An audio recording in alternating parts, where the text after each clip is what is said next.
You're listening to the Native Plants Healthy Planet podcast, presented by Pinelands Nursery. Here are your hosts, Fran Chismar and Tom Knezik.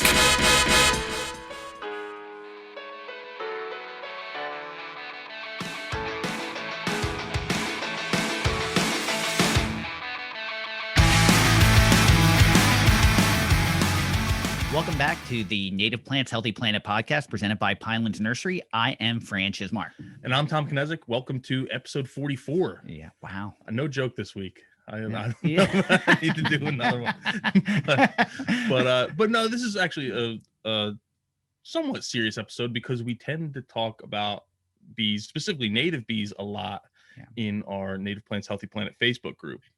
And that group has been getting larger and larger as we speak. But and there's, I don't want to say a lot of misinformation, but there's a need for some understanding, and people want to get involved. They find out about native bees and they want to find ways to get involved in their community. So we wanted to provide that in a way. You know, this is something actually that I've become more and more interested in myself. And it's amazing just even within the group sometimes when you get people that don't realize that honeybees aren't native bees or what the impact of honeybees are. So it's, you know, everyone is, you know, even when we had Sam on, I knew absolutely nothing. Not that I know that much more, but you know, it's one of those topics that I think everyone is curious about and is becoming more interested in and having more and more questions. So I think this is perfect timing to approach this topic because we really, you know, we had Sam on early and we've talked about it. We've talked about it with current events and things like that, but we really haven't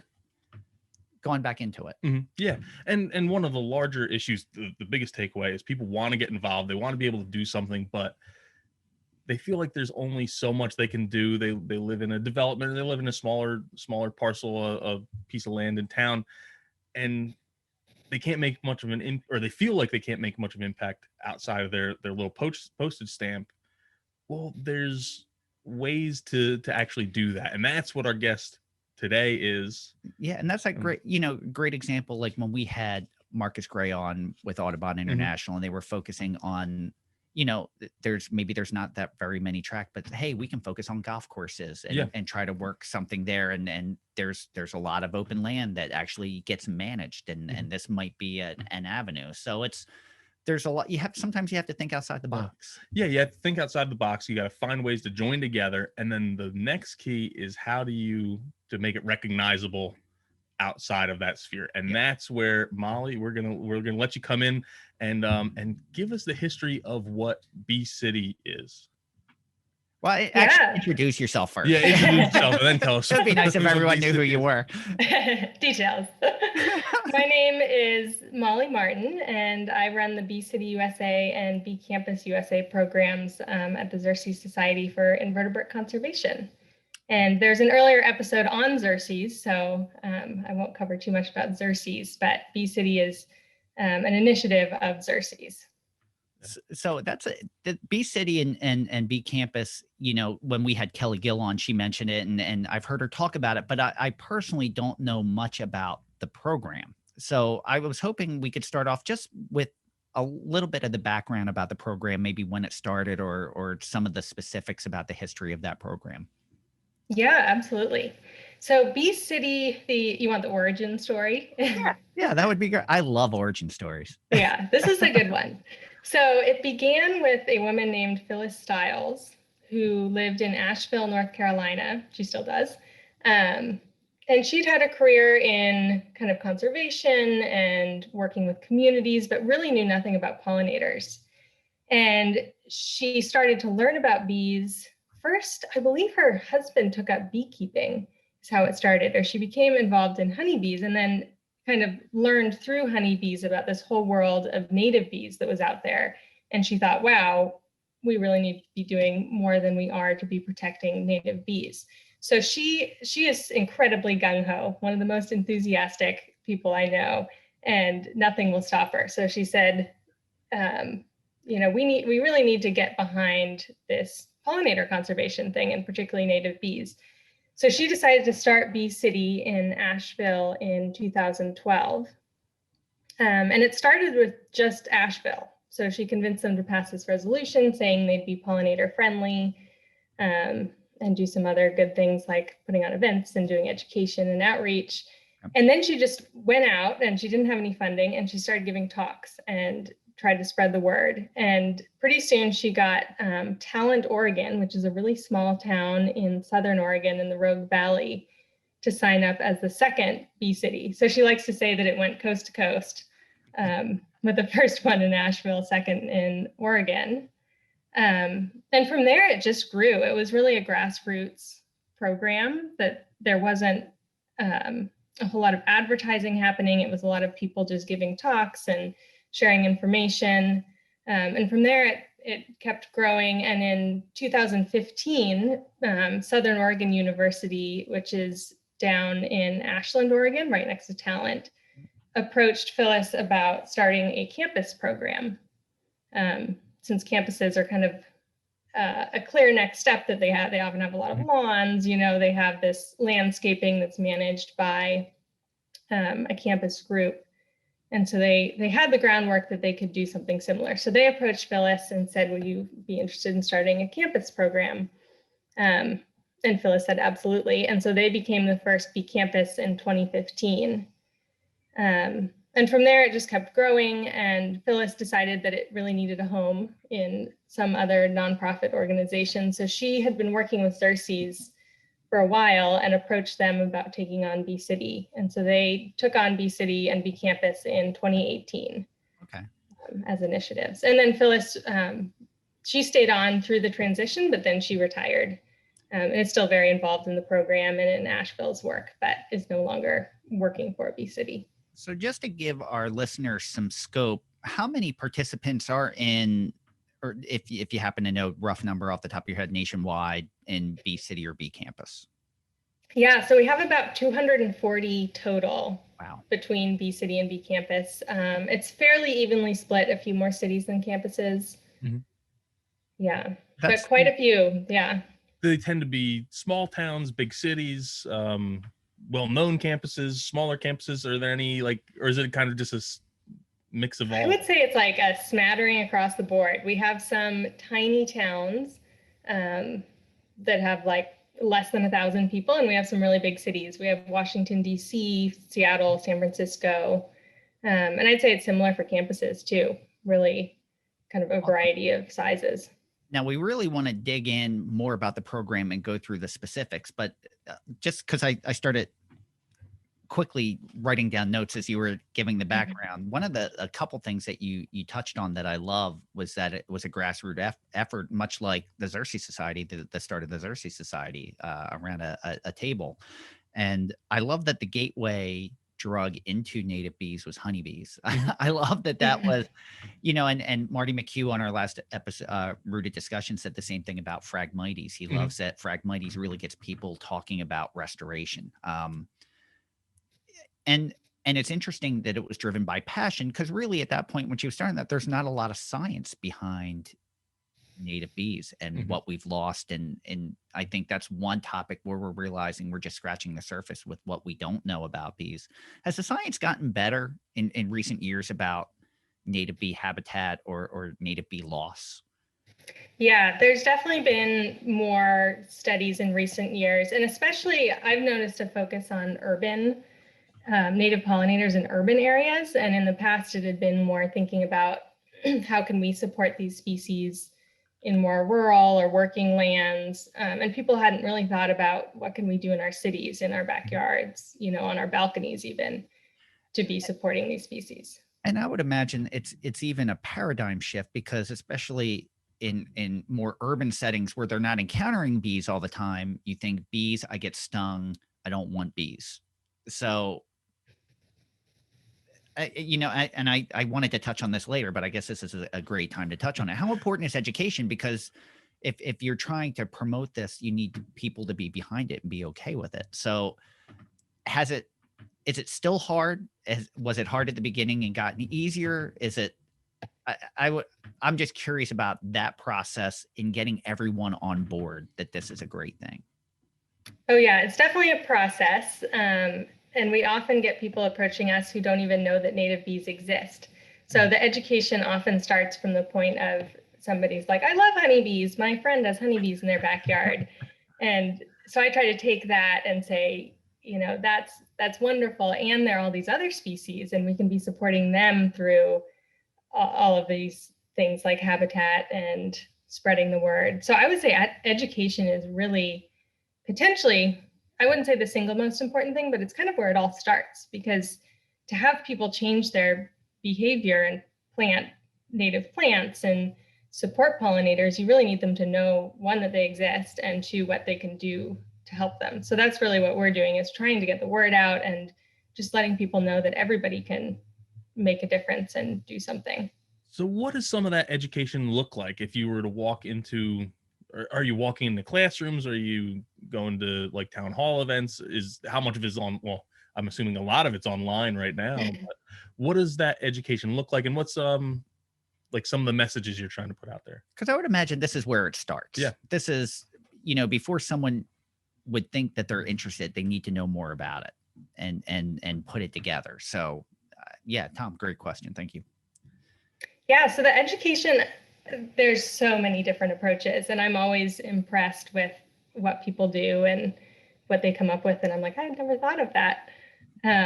There's a lot of going to events and tabling. So a lot of people will go to their farmers market and try to spread the word that way. There's a lot of going to schools that we see. So finding classrooms and teaching kids about native bees and gardening, how to grow their own food, and how native pollinators are supporting that. Then there's just all sorts of other cool stuff going on. The pandemic, I think, has really stretched people's creativity, and they've kind of risen to the challenge. We have some people doing like Zoom trivia about native pollinators. Yeah, that one's great. Tufts University has gotten very into Zoom trivia. Okay, I like. Yeah, so it's hard to pinpoint one thing, because I think all these different communities kind of bring their own approach to it. Which I think is important, because you're tailoring it to a specific community. Not every community is the same, so you have to find a way that speaks to the people that you're dealing with. I guess I'd even follow up with that and say, how much of the education is coming from you and your team versus the people who want to start these groups in their own town or city or campus? Yeah, so there's kind of some of both. It's sort of a tiered system of there's Bee City and the Xerces Society, and we're trying to educate and support our affiliates, who are these groups. There's a committee for each group that signs up. So like Seattle has its Bee City committee, or Southern Oregon University has its committee. So we're trying to support them, but they're really the ones out there doing the outreach for the broader community. And we're just trying to give them tools and resources so that they can do that. What would you say when dealing with people, when you're trying to win them over to this idea? What would be the biggest misconception? Like, to me, when I talk to people about native plants, I'm really just shocked at how so many people don't connect the food web with native plants. They don't see everything that they're a part of, in foraging and habitat and Lepidoptera and things like that. They just don't make that connection, and they don't realize that that's some of the holes that we have in our ecosystem. So when you're approaching someone with this idea, what do you think is the most common obstacle that you would reach? One definitely is just not knowing much about native bees, which I wouldn't say is an obstacle. It's kind of a learning opportunity. But the people coming back and saying, yeah, there's honeybees, there's bumblebees, but not thinking about how there are almost 4,000 different species of bees. And they can be like teeny tiny and bright green, or they're not necessarily what people think of as a bee. And a lot of them don't sting. We get that a lot, is, should I be worried about getting stung? And is this dumb to go create habitat so that I can bring a bunch of stinging machines into my backyard? That was actually, I gave a presentation to a lot of like nursery and landscape professionals just yesterday over Zoom. And that was like one of the big points, because I was like, really, a lot of these folks are maintaining traditional landscapes. They're putting in a lot of non-native plants. They're trying to get rid of as many insects and all the wildlife. And I was really advocating why you need to bring that back. And the ecosystem services that native plants perform, whether it's for bees, butterflies, animals, stormwater, all that kind of stuff, is being lost as we expand housing developments, build warehouses, build soccer fields and ball fields. We can't keep passing off the buck on those ecosystem services. But that was one of the things I really had to point out. Is a lot of these things that you're bringing in can't sting. If you're looking at caterpillars, they're not defoliating your trees because you're bringing in the birds and all the stuff that's going to eat those caterpillars. And that it's like Fran was just saying, it's the food web. There's some, or you're bringing in a pest in a sense, but you're also bringing in the things that are going to feed off that pest. And I mean, to expand on that, it's how many people don't even consider soil as a living organism. So you start off by killing the soil, which, everything's downhill from there. So that's really your starting point. But one of the biggest things like that shocked me, like I feel like I probably should have known it, but I didn't realize it when we were talking with Sam Drogi, just how many specialist bees there are, like willow bees that only specialize on willows and things like that. So how important it is just to not just grow anything, but be diverse, and there's certain plants that are great for certain bees. I'm sure there's plants that are a cure-all, but it's really getting that diversity in there. So I guess we should take a step back. So we talked about the history of the program, but not really the nuts and bolts of the program. So we go out with education, you win people over, they're gung-ho, they want to do it. But what's their next step? What does it, being a bee city or a bee campus, what does it entail? How does one go about becoming a member? And once you're a member, what are your commitments to doing this? Yeah, so we can use you two as an example. Let's say you live in Fran and Tom Topia, or Fran and Tomville. Yeah. Oh, I like Franville. I like that. Franville? Yeah, sure. Okay, so we'll say you live in I'm moving Franville. out of here. Sorry about that. No, that's great. So the first step of making Franville a bee city would be first of all, you need to decide personally that this is something you want to do. Okay. So you would say, I really want to protect pollinators in my community, and I need more support and ideas of how to do that. Okay. So then you would come to us, and I'll go through maybe the application steps first, kind of how you would form a committee in that, and then talk about the commitments. Wonderful. So the first step, once you decide you want to do this, is to go out in your community and try to find like-minded people. So looking into garden clubs, parks and recreation departments, kind of looking around and saying, who else is thinking about these same issues and would want to be involved? And that would be the baseline for creating your committee. And the committees can range in size from a handful of people to, closer to 20 or so. They often have just community members, part of them, and then also city staff or people involved in parks and recreation, people generally involved in, maintaining city properties. Okay. So you get your committee together, and then you would contact the local government or a nonprofit to kind of be the facilitating body that your committee would be housed within. So often that is Parks and Recreation, or some sort of gardening nonprofit in town. It can be kind of anywhere, but you would figure out who your sponsoring department is. You would then have a liaison who's from, if the sponsoring department is part of the government, you would have a liaison from that government group who's kind of the go-between between your committee and the local government, because we want to make sure there's not a disconnect, there's this group of gung-ho people and then the government's like, we're not paying attention to you at all.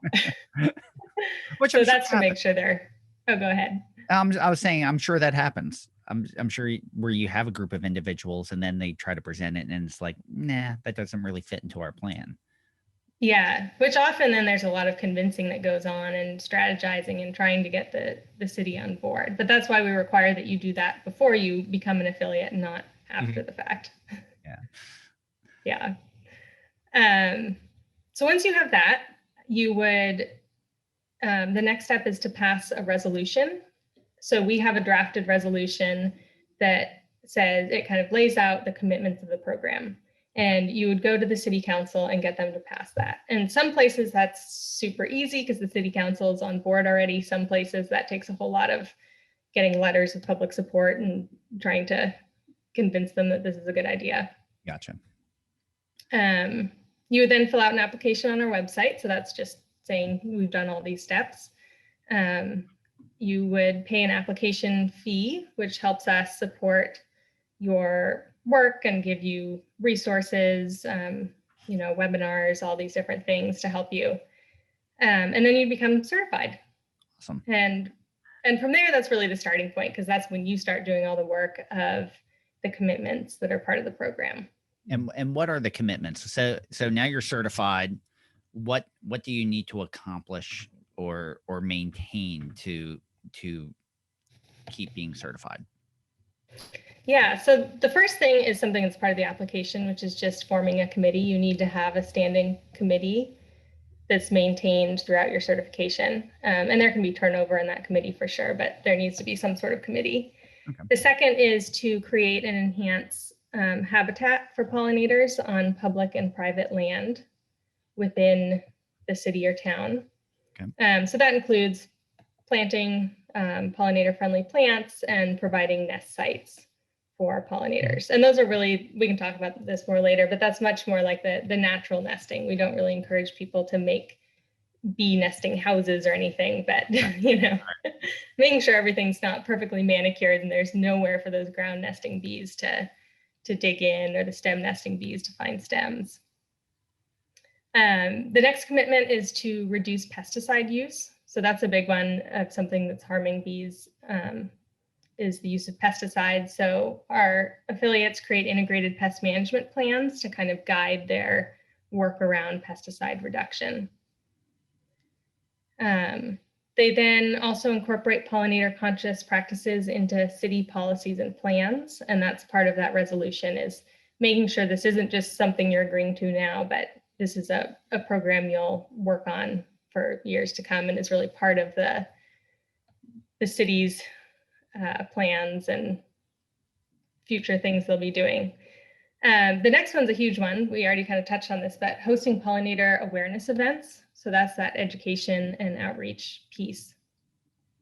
And then the last things, they publicly acknowledge their affiliation with a sign. So a lot of people have probably seen like the Tree City signs you drive through, and there it is. So we have Bee City signs, which often people will put on the same post as all their other signs when you come in. Oh, that's wonderful. There's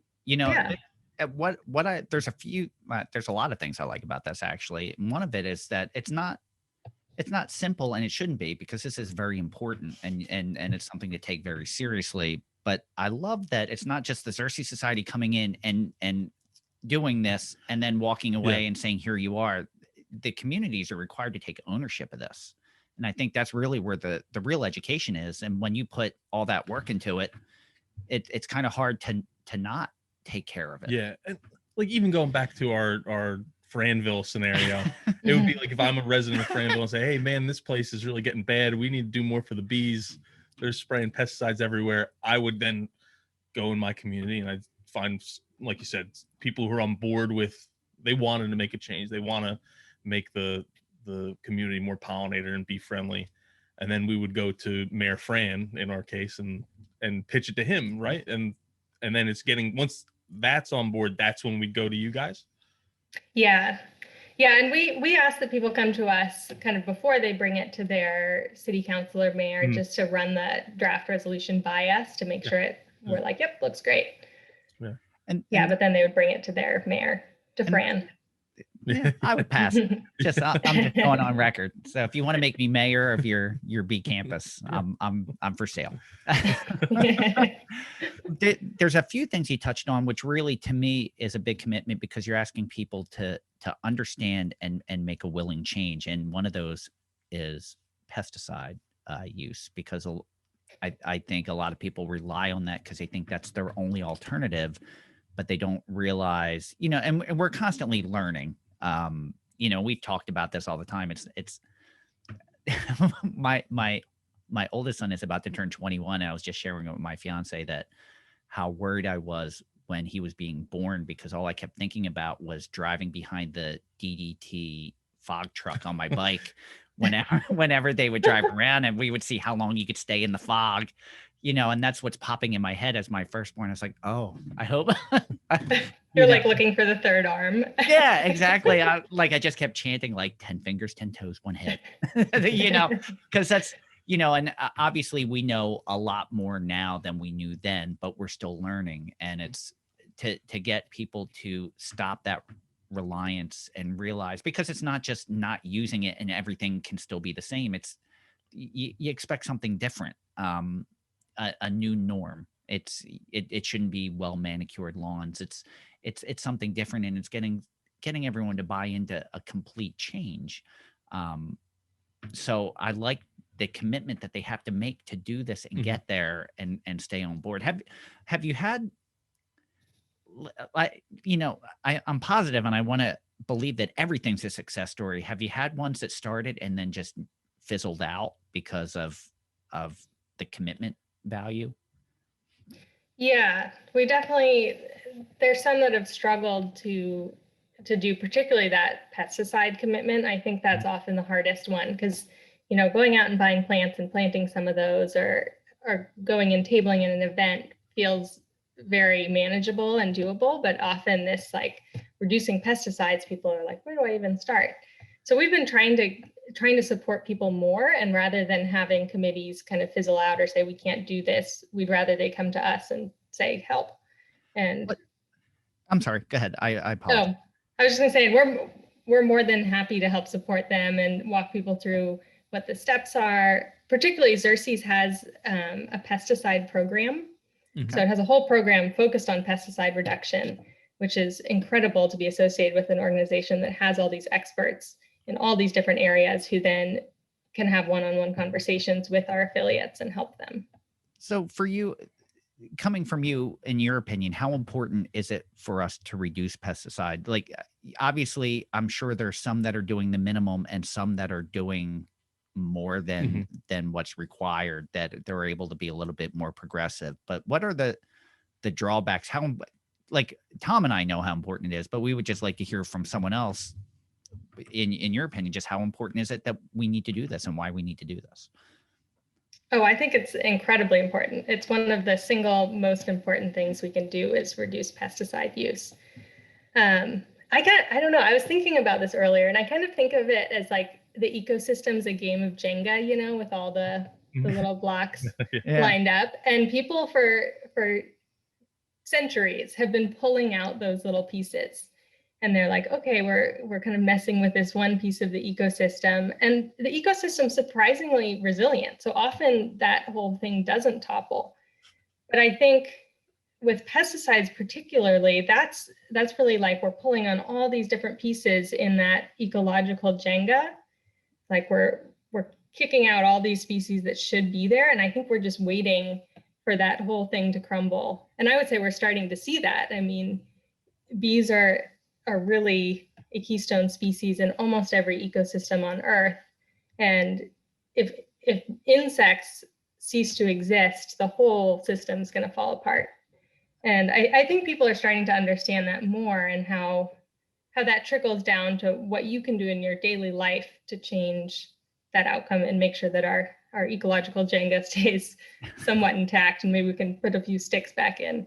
Yeah, with pesticides, you're kind of testing every block to see, is this one? No, I'll try this one, and it's amazing when you think of, being in an industry that uses pesticides, how quickly pesticides are no longer available. That's telling you something there. If you've used something for 2 or 3 years and now you can no longer get it. So you think about all the testing that came out before they released it, and then after 2 or 3 years of using it, we're like, yeah, this is banned, that you can't use this anymore. That's saying something right there. So it's there's so many other ways that you can, or methods that you can use instead of relying on that. It's important to start moving away from that now, and that's a great opportunity for it. So so that's a big detriment to bees. What if you could give anyone one fact about native bees, to make them a fan of native bees? Like what's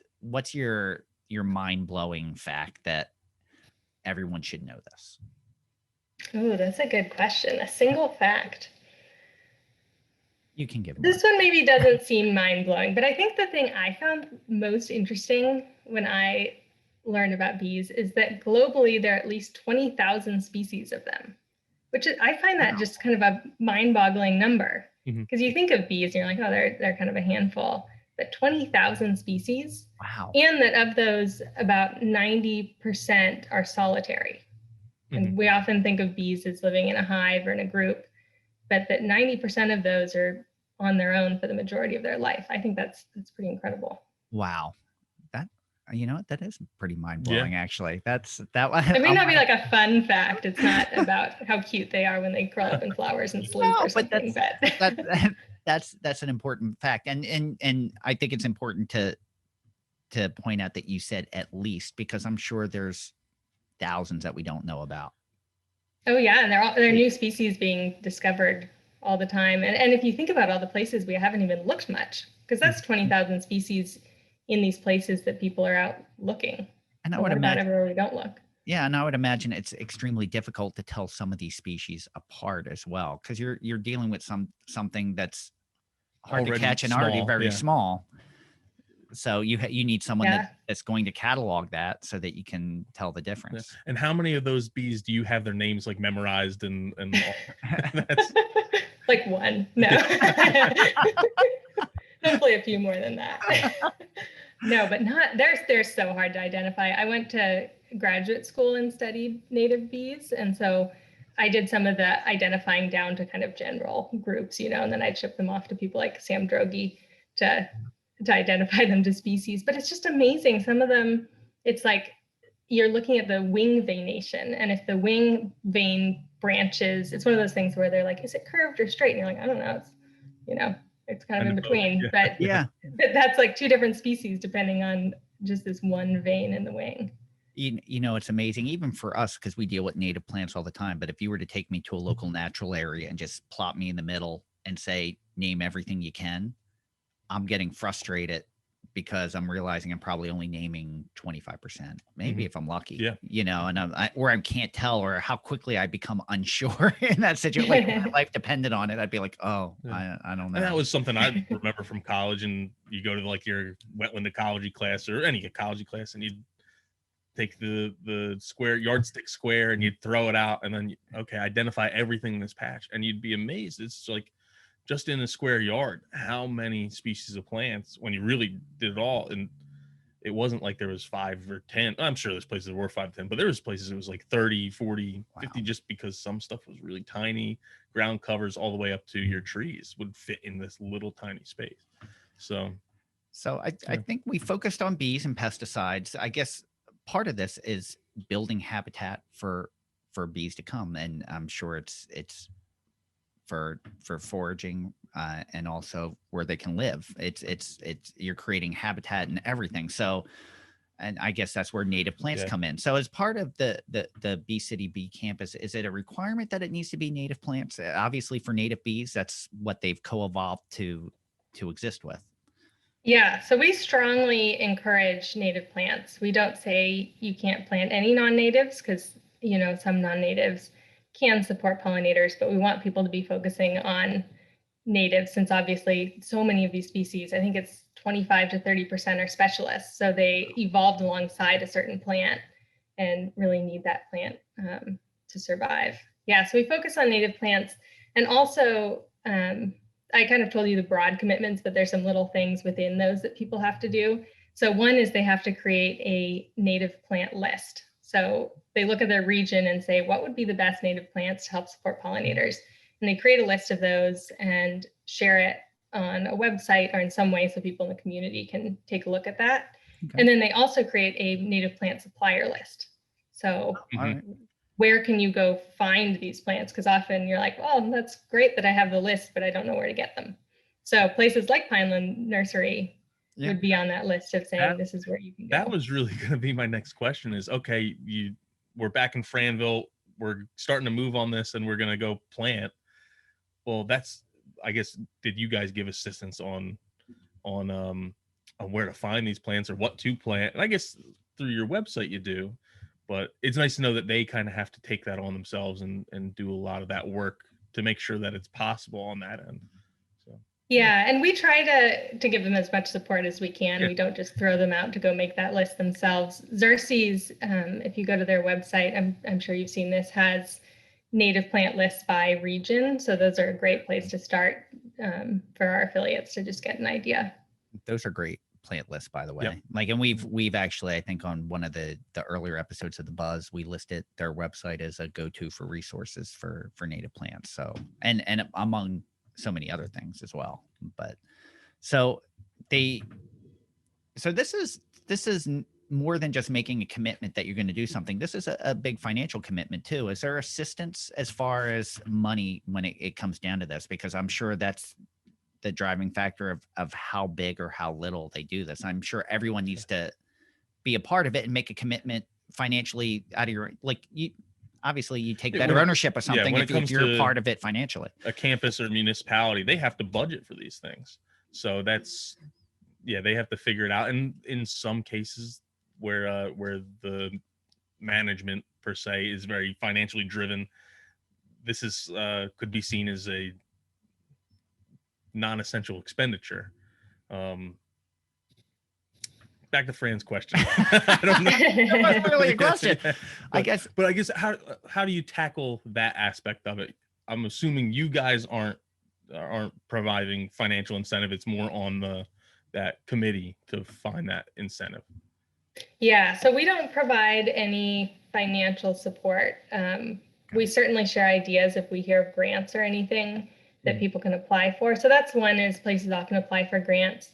Another thing is we encourage places, rather than thinking of it as I'm going to go rip out this whole lawn or piece of habitat and replant and go buy all those plants, to make it so they're thinking every time they do something, what plants can I plant that would help pollinators? So thinking I'm going to do this planting anyway, and I'm spending money on plants, let's go for the natives rather than all these non-native species.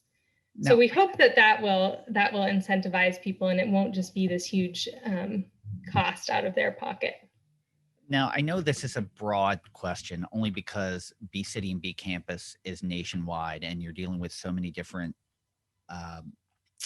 ecotypes, but is there a specific or a couple native plants that do a lot of heavy lifting that are kind of like the cure-all? Like they take care of a lot of pollinators. And if you add them, it's always like a staple in most of the US to add to that Bee City or Bee Campus. That's a good question. I don't pretend to be an expert in plants anywhere east of probably the Rockies. Either. I don't well, even west of the Rockies either, but I mostly know about plants from the West. And that's fine. We have a lot of listeners in the West. Even if you have one or two suggestions that people can look at, that would be wonderful.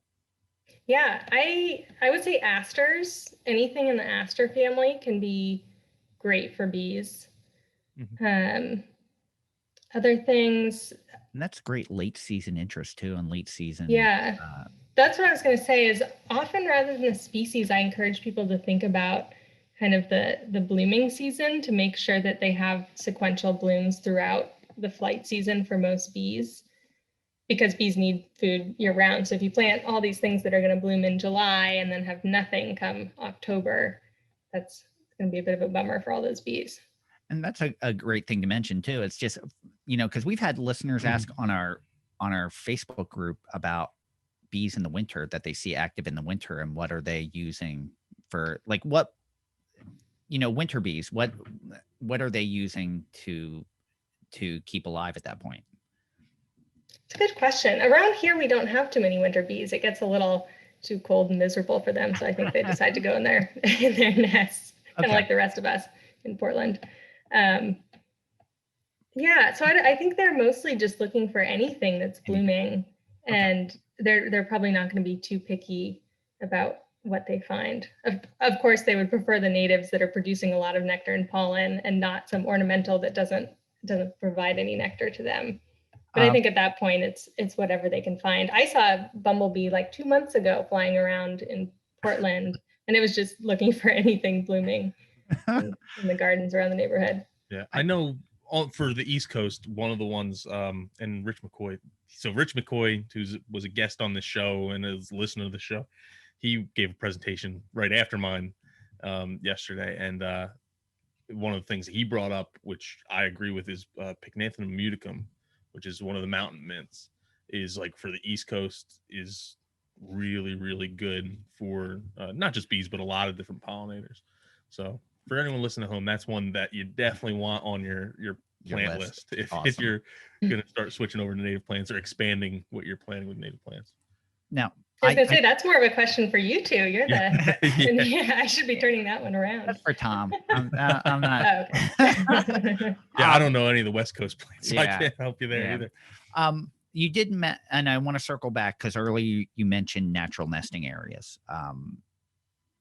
Can we go more into that a little bit? I know that's I guess more bee specific also, but for nesting, I think everyone thinks of a hive or but you do have ground hornets and ground bees and things like that. So what's important in providing natural nesting area? Is it just plants? Is there something specific that gets overlooked? Mm-hmm. Yeah, there are a few different categories of where bees nest. So a whole lot of them, I don't know the percentage, but most bees actually nest in the ground.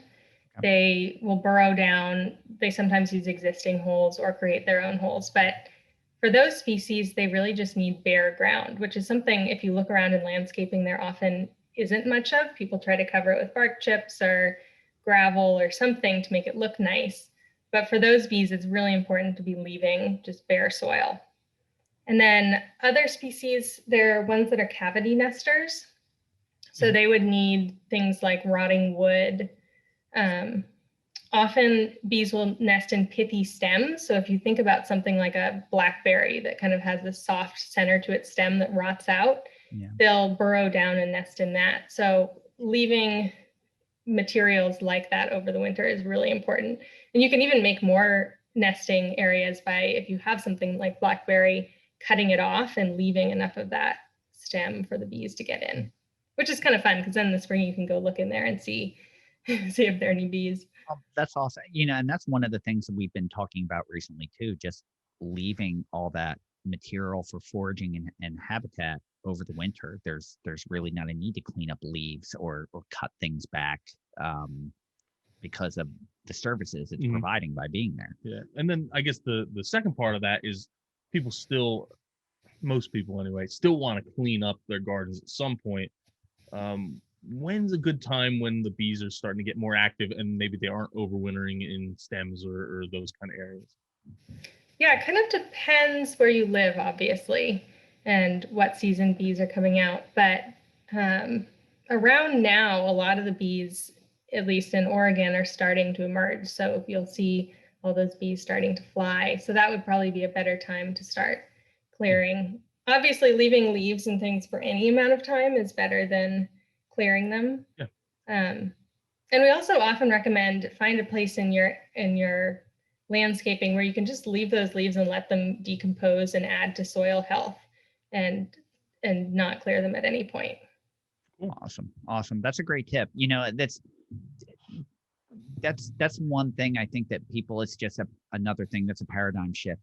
They expect a cleaned up area over the winter and they're not realizing that the habitat they're destroying by changing that. Is there any other thing that gets overlooked that's small? Like, I think dead wood is a great example. One of our listeners is always incorporating dead wood into his gardens just for habitat. Is there anything overlooked or most people overlook that would be a nice little tip to help out? I think one of the main ones would just be leaving stems. That's something that people often forget, is that bees will use those stems. So if you have any plants that have hollow stems, it's great to leave those. So one of the tips Kelly Gill taught me, actually, and I shouldn't say she taught me specifically. She gave a presentation. I just happened to be there. It wasn't like we had a conversation. She told me this tip, but she liked using like dead logs as borders for gardens, in part because it provided the habitat or the nesting habitat for bees, but it also kind of made the garden look, I don't want to say formal, but more contained. So the people were, it didn't look like the garden and the lawn or the yard were mixing. It was kind of like, this is the garden, this is the yard, here's a border, and this is what separates it.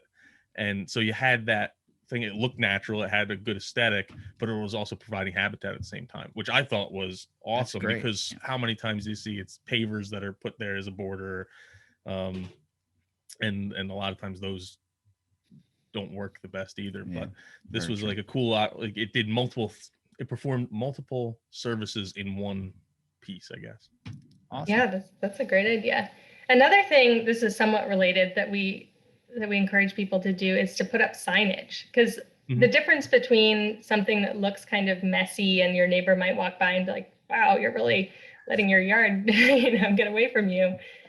It's the difference between putting up a sign in the exact same area. Someone can learn that it's for pollinators and learn why you left it the way you did and get excited about it, versus think that you're just kind of leaving your lawn to be a bit derelict. That's important. That's really important. And that's, I always, well, we don't have company coming now, but that's how the front garden in our house looks. It's like, you drive by it, it just looks like a bunch of dead stems coming up, but we left it that way because we know it's habitat for all kinds of pollinators over the winter. And so I guess I got to put up a sign up for like the UPS driver and the Amazon driver when they're dropping off stuff. But you should do little pamphlets like, why my yard messy?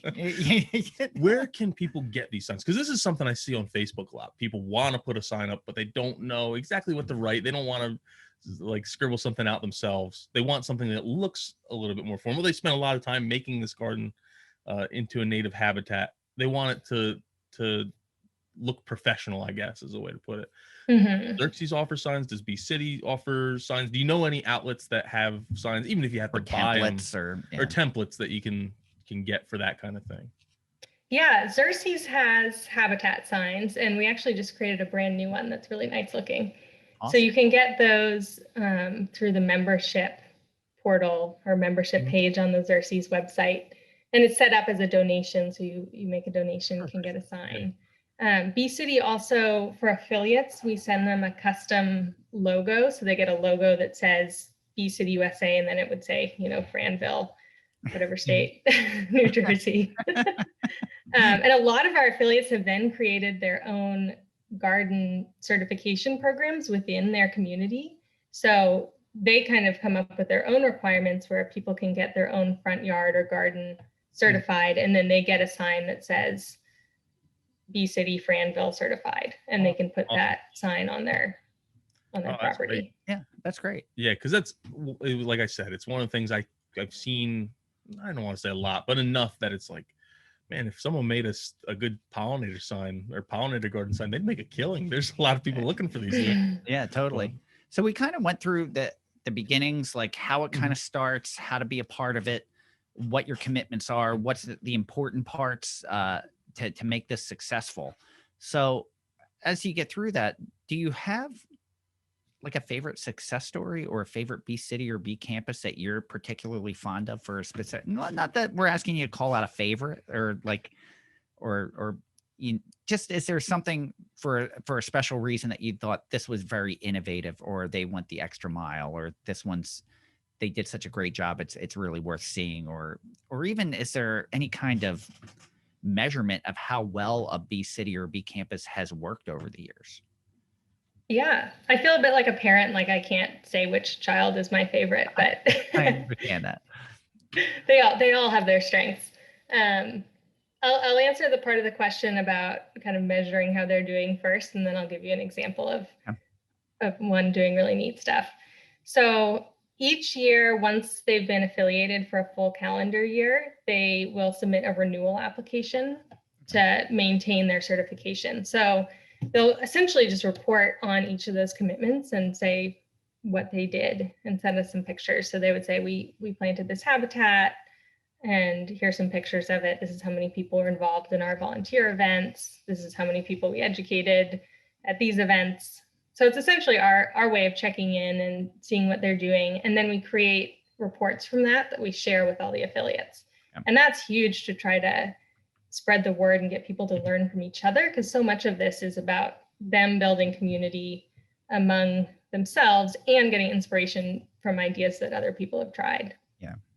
Yeah. That's wonderful. That's wonderful. I mean, feedback is, you can't just build it and walk away. You need to know if it's working or so. Do you have a specific example of that?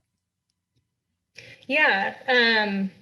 So it's not one specific affiliate, but down in the Rogue Valley in Southern Oregon, where Talent is the one that was the second bee city to become certified, and also Southern Oregon University, the first bee campus. They have kind of done this incredible thing of making essentially every community in the valley a bee city affiliate. So it started out with Talent, and then let's see if I can remember them all. They're about 5 or 6 different communities within about 30 miles of each other.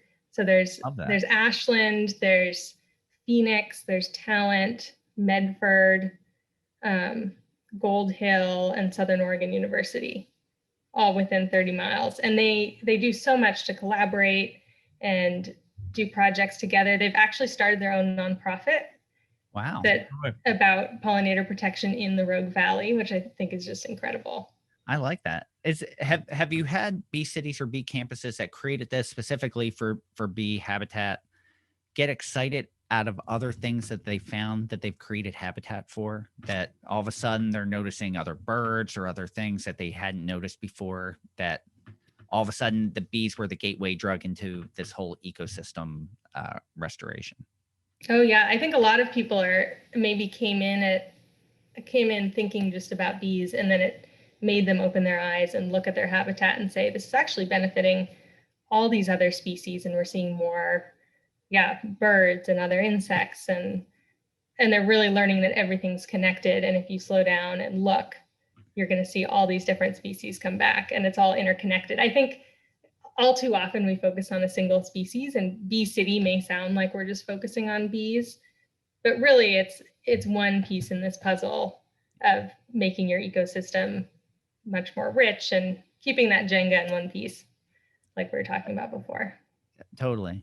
And it makes a lot of sense. And that's one of the pieces of advice I always try and give is, it sounds almost counterintuitive, but focus on one thing. Like if when people are, especially if they're designing seed mixes for stuff, it's like, find what your goals are, pick out one goal, and like if you want to attract monarchs, well, put in stuff that you know is going to attract monarch butterflies. So you have lots of milkweed, have the Echinacea eupatorium, have all this stuff, but it doesn't mean it's just for monarchs. That was I'm thinking of that one power plant that they were talking about. They wanted to turn some of their lawns that they had to maintain around the power plant, and they wanted to create pollinator habitat instead, but they couldn't use the word pollinators because pollinators made people think of bees. Bees made people think like bee allergies and getting stung and all that. So they said, oh, we're just gonna make it monarch habitat because that word is really, really good in focus groups, and people think of butterflies and all this great stuff, but it was the exact same thing. It was the seed mix that we were going to put down didn't change. It was just, we're going to call it monarch habitat instead of pollinator habitat because of people's perception of it. So in like bee cities focus, it's helping so many different things. It's not just even helping just pollinators, helping birds and other wildlife as well, but it lets you target in one thing. It kind of plays off that tree city name that people are really familiar with. So it's really smart in that way, like marketing wise. So I'm sorry, go ahead. Oh, I was just going to say, also, we like to point out to people how much it's benefiting people. Yes. Often people will get into things, maybe they're excited about bees, but they want some benefit to themselves. So pointing out that this is making their community more beautiful, and it's helping with food production, and you're supporting more local businesses through nurseries and that kind of thing. Exactly. And especially through COVID, we've mentioned numerous times how much more people relied on natural spaces and open spaces just for mental health purposes. So just the change of being a part of that and what you've created, it's for much as us as anything else. Although, even though we don't tend to focus on that or say that, I mean, traditional gardening, I think of, you do it for yourself because you're you're trying to create something beautiful for you so that you're happy. But when you start seeing the differences that this makes and what it creates, I think it's a whole different connection to nature. Yeah, and it's pretty amazing to have a connection you can have in your backyard. Like so much of thinking about going to see nature is, I don't know, going to Yellowstone and seeing grizzly bears and wolves or something. But when you think about all this diversity that's right in your yard, and you can just go take your cup of tea into your garden and see all these species right there, it's pretty amazing. Totally. Yeah. So, I guess I wanted to say, kind of going back to finding out about Bee City, is how do you get people to find out about it? I know, going back to Kelly Gill one more time, I had the idea just as a way for us as a nursery to give back, because at the end of the year we have a lot of plants that end up on a donation list of some sort, and we want to give it to organizations we work with because we know they're doing really great stuff. So that isn't, for anyone listening, that's not a pass to email us and look for donations. We selectively choose organizations we work with. So we want to make sure that it's people who, well, first we believe in their mission and know they're going to really, really good causes. But that was one of the things I said, we're in our town. You look at the town as a whole, it's a lot of people knew who we are because we lived here and we worked here, but they didn't know what our nursery stood for, that we were growing native plants primarily for restoration purposes, to bring back pollinators, do all this other stuff that's good for the environment. They just knew we grew plants. So my thought was, hey, why don't we donate a bunch of this plant material, get a bunch of people out in the park, plant all this stuff, create all these pollinator gardens. Kelly actually came to this when we ended up doing it. But one of the things I was trying to do even further was, well, how can we get, I don't want to say recognition, but how can we get this part of something with a tagline so then other towns around us can see it, gets written up in the paper, maybe even gets on the news, and they say, hey, these guys just joined blank, well, what would have been Bee City, I guess. And we didn't end up doing it because we didn't take all the steps to do it. We just kind of did one planting day. But I don't remember where I was going with this story. But I guess, how do people find out about Bee City? Because at that point, I didn't know about Bee City. When I mentioned it to Kelly, hey, is there like some kind of certification program that we're doing all this pollinator friendly stuff and we can put up a sign like Tree City, like some of these other things do? Okay. And then she said, oh yeah, look at Bee City. How do other people find out about it? Because I'm sure there's other people who are having that idea. Hey, I want to do stuff in my town. I want to do all this pollinator stuff. But it would be nice to get the town on board, and one way is to acknowledge that there's a program for it. How do you get people to know about what you're doing? The main way I would say is through our existing affiliates. It's such a grassroots thing, and we feel that people, it really requires people to be on board and excited about it to sign up. So it really helps if affiliates are reaching out to communities around them, and then they can see what they're doing and get excited about it, and then look us up and decide if they'd like to apply. So the main way I would say is just word of mouth. And we see a lot of it spreading in certain regions, like Southern Oregon as an example, that there's really a clump. North Carolina, there's a huge clump. Another big way is just through Xerces outreach. Staff do a whole lot of presentations. We have over 50 staff across the country. So they're all doing outreach and activities and giving talks, and often suggest Bee City and Bee Campus as a way that people can bring their community together and get excited about pollinator work.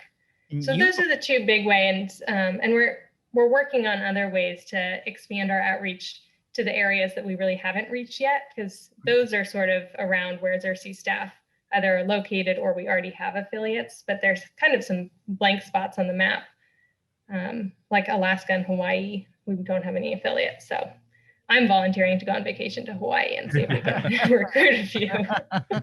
And you oversee this for the entire country, correct? I do, yes.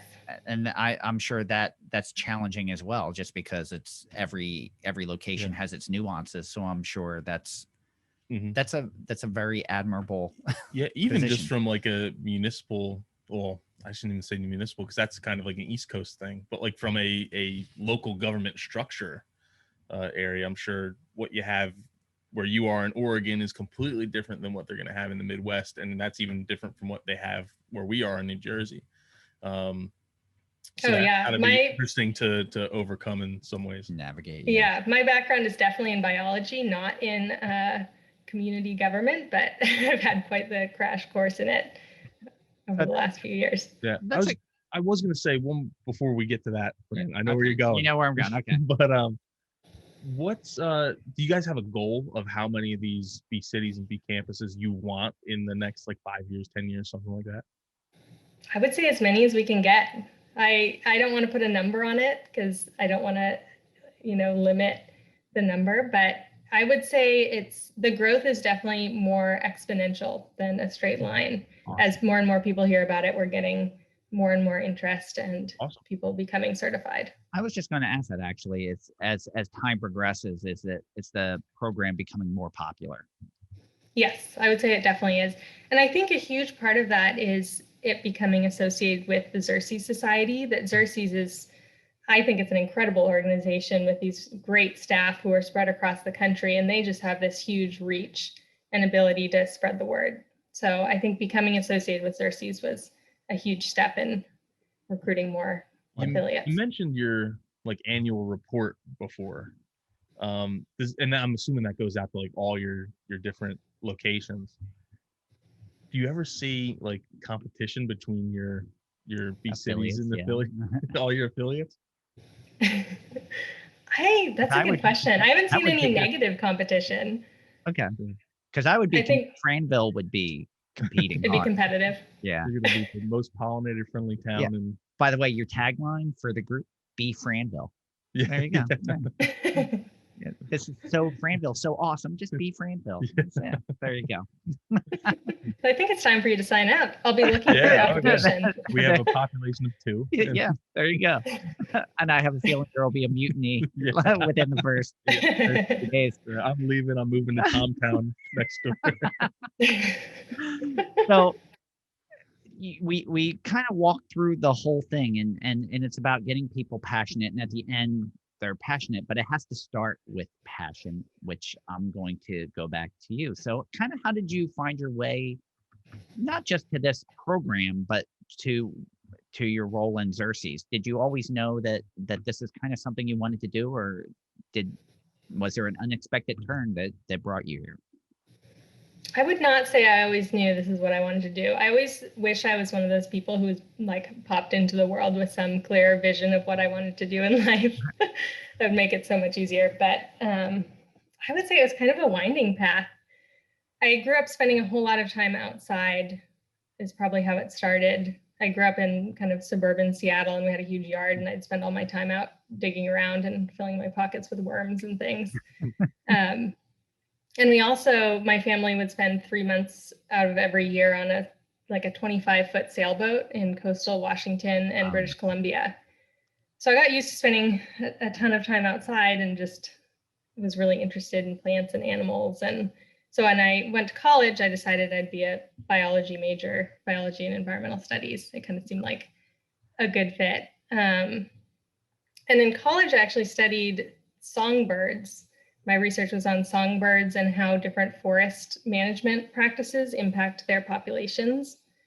And I studied that. My family's involved in sustainable forestry in Oregon. So I think that's also part of it. Is I grew up being part of the sustainable forestry business. And we really try to have this ecological model where we're harvesting timber, but we're also trying to keep the ecosystem intact. So we do bird monitoring, and we do amphibian monitoring and fish monitoring and all of this. So I kind of grew up getting to be involved in going into that even a little bit further, and like what I guess some of what you were talking about with your going with studying songbirds and the different forestry practices.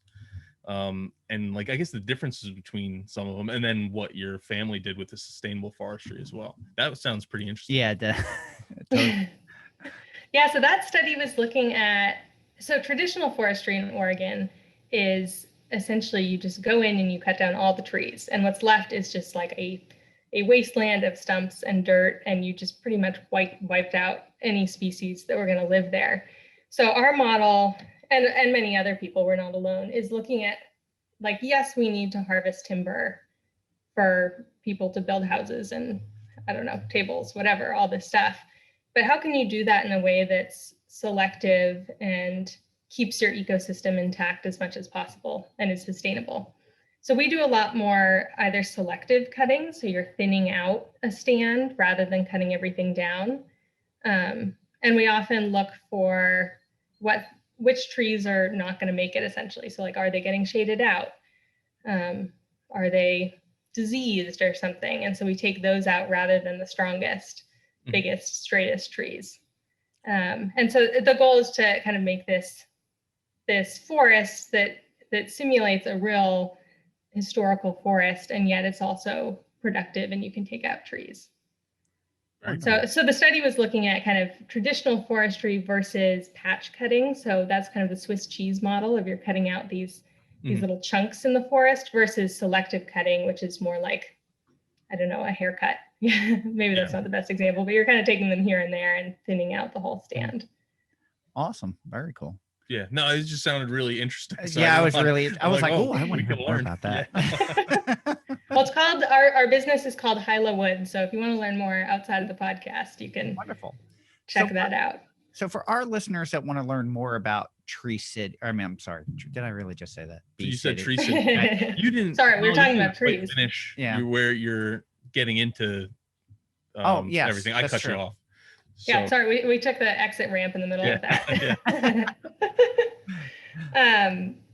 Anyway, so I got really into biology and liked that. And meanwhile, in college, I was working in outdoor and experiential education for Outward Bound, taking kids outside and doing rafting trips and hiking trips and stuff. And my goal in that was really teaching people to love nature. And I think people aren't going to protect things if they don't love it.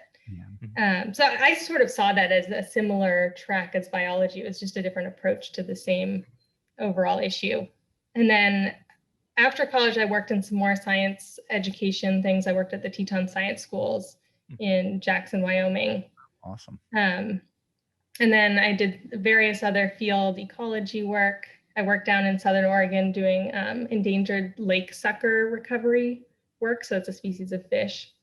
And long story short, I'd done all this stuff and I was like, this is all really interesting, but I feel like fish, kind of, a lot of fish biologists would probably get mad at me for saying this, but I'm like, they've been studied a lot. Like I don't feel like there are a whole lot of huge questions left. We know quite a bit about fish. There's a whole lot of work to recover salmon. It's important, but I was like, I don't think this is quite for me. And then I was thinking about pollinators and how much there's still so much to learn and so much we can spread awareness about to get people involved. So that seemed like really the niche that I wanted to get into. So I went to graduate school in California. And actually I'd volunteered for Xerces straight out of college. Okay. And so since then I'd sort of had my sights set on Xerces and slowly reeled them in, convinced them to hire me. So this seems like it. I love that this program really combines my interest in biology and ecology, but also how can we educate people, get them involved, change people's actions for the positive. That's one. It was funny when we asked Sam Droege for his interest in bees. He's like, they just needed someone that that was next on the list. They needed someone to study it, and that was my next move. so it was just I always love hearing everyone's paths, how they got there, because it's every time we speak to someone like this, you feel as though like you're a perfect fit for what you're doing. And it's so funny how everyone, even though you're all perfect fits, it's never a straight path to that end role. So it's, to me, I always find it fascinating. I hope our listeners do too. We definitely found it fascinating when you started telling us about your background. Totally. So before we ask you the big burning last question, which is always a difficult one, but we always end with the same question. What is, for our listeners that want to take on this challenge of becoming a bee city or bee campus, what's the best place for them to go at this point? Is there a website? Is there social media? Where should they head to get more information? Yeah, they have good timing because we actually just launched a brand new website that I'm really excited about. Oh, So fantastic. you can go to, it's www.bcityusa.org. And that's for both B City and B Campus. And then we're on, maybe not all the social media platforms. I'm behind on all the new ones, but we're on Instagram, Facebook, and Twitter. And those are all at B City USA. Awesome. And we'll include that in our. Yeah, there's no B City TikTok and. Not yet. Yeah. Is there I was gonna say, is there a mascot? You could do like the mascot dance on TikTok. Yeah. Come on. We could talk about some marketing. We're not on. Afterwards. Yeah, we're not on TikTok either. So. Yeah. It's just a matter of time. That's the next frontier for us. Yeah. All right. So we always ask, because we find this just as equally interesting. We ask each of our guests what their favorite native plant is, and I know it's very difficult. So we do make concessions if you want to list multiple or one for each category. But if you have a favorite native plant, we would love to know what it is and why. There's so many to choose from. It's a difficult one. I will say it's been 1 year and I have not wavered once from what my favorite native plant is. Have you? No, I didn't either, but it was more because that was the first one that came to my mind again. I'm being competitive. Yeah. I refuse to waver from it. Mine was Good to stick with them. Yeah, mine was. What was it? Mine was blue flag iris. Right. Tom's was Leachis spicata, which is blazing star. Blazing star or gay feather. Yeah, either. I think I'm going to go with it's more of a category. It's not one specific species. Okay. But I would say lupin. I just love the variety that you can have, like the teeny tiny ones, and they can grow up to giant bushes depending on the ecoregion. You know, I have such an awe for that plant just because it's a difficult plant to grow too. So it's not something that you see very often in a native plant nursery, just because it's challenging. So I have a lot of respect for that plant. I wish we saw more of that here. Yeah. So, but that's a great choice. Yeah, I have one in my yard that I thought I had killed last year unintentionally, and it just came up again. Awesome. So I'm very excited. I love hearing that resilience. So we always end with a final thought, and the final thought can be anything. We kind of give you the floor, and it's if you want to summarize, if you want to touch on something maybe that we didn't touch on, if you want to just give a thought about anything, you can use it however you want. We just kind of turn it over, and the floor is yours. Okay. I feel like there's a lot of pressure on the final thought. Well, we last thing to leave we people have to with. do it also. So, okay, that's good. We make you go first so we can think of something. Okay, you get the final thought. I would say my final thought is to encourage people to do something. I think often we get held back because you feel like you don't know enough to do something, or to make a difference, you need to take some huge step. But I would encourage people, when you're thinking about conserving native bees, there are all these really small things you can do, that planting a single native plant in like a pot on your balcony is going to make a difference. Or that one time you're thinking about spraying pesticides, maybe handweed instead. And so I would say you don't need to know everything. You don't need to be an expert. You don't need to be ready to jump in and write an integrated pest management plan. You just have to think about each action you do. What could you do that's going to make a small difference? And I think it's the addition of all those small differences that's really going to be what changes the world for native bees and keeps ecosystems whole. I like that. Tom, would you like to go, or do you want me to go? No, I'll go. Mine was hopefully that this gave our listeners who want to get more involved and they want to make a bigger impact. We've said before, join your local watershed associations, just local pollinator groups, gardening groups. That's a great way to start making an impact. Well, this is a way to even make a bigger impact in your community by then going to those new friends you've made in all those groups, rallying them together, say, hey, we need to be more pollinator friendly. And here's kind of a path to do that as a community. So like I was saying in my story, I wish I knew about this at the time, because I would have made more of a plan to achieve our township becoming like a bee city. But now our listeners have no excuse. They know about Bee now City, you so know. now you know Now how you to know. take those steps to get there. Yeah. All right. I think mine's pretty simple, and I think I agree. This is a great step we always talk about making the circle bigger. You have to get more people involved, more people educated, and we can make a change the more and more people join together to do this. So this is a great way to join people together and to make that circle bigger by adding to that and getting more people involved. Yeah. And don't be afraid to fail. Don't be afraid to make mistakes.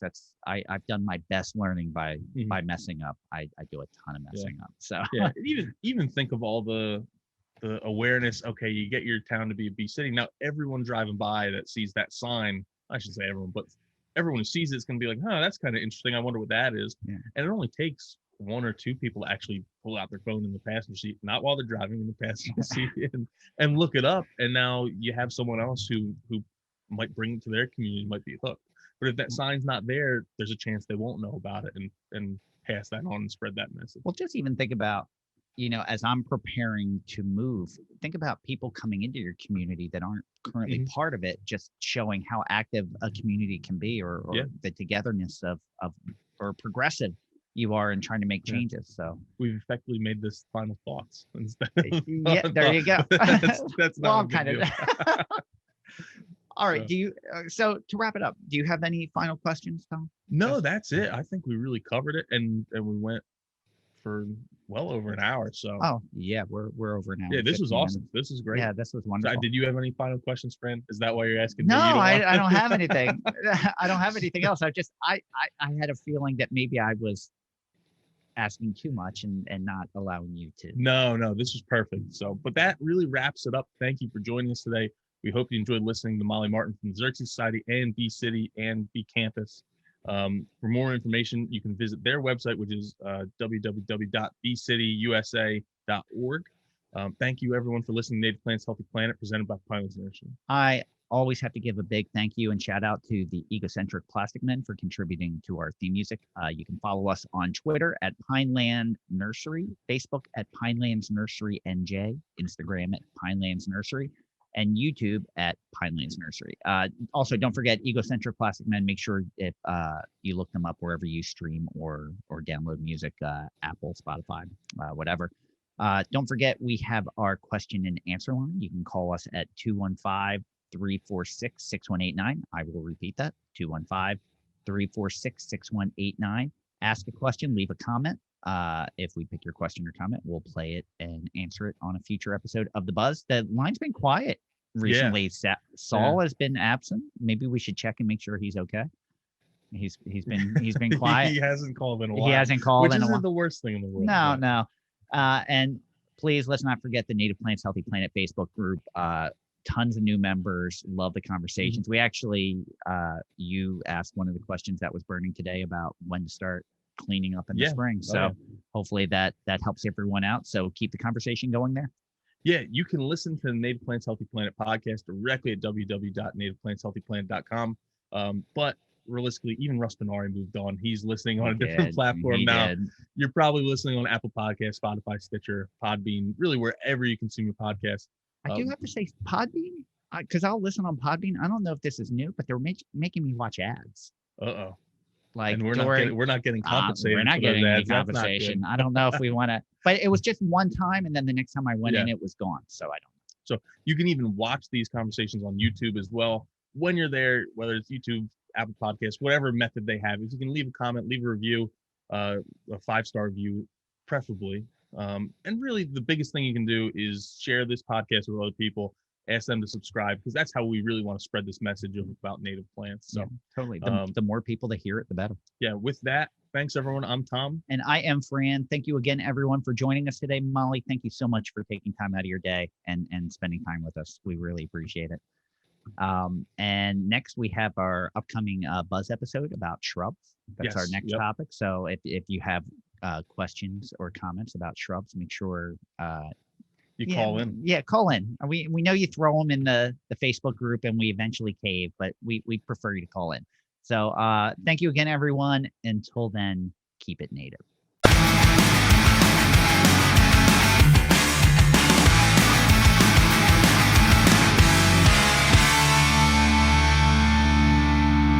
Thank you for listening to the Native Plants Healthy Planet podcast, presented by Pinelands Nursery. Remember to like, share, follow, and comment.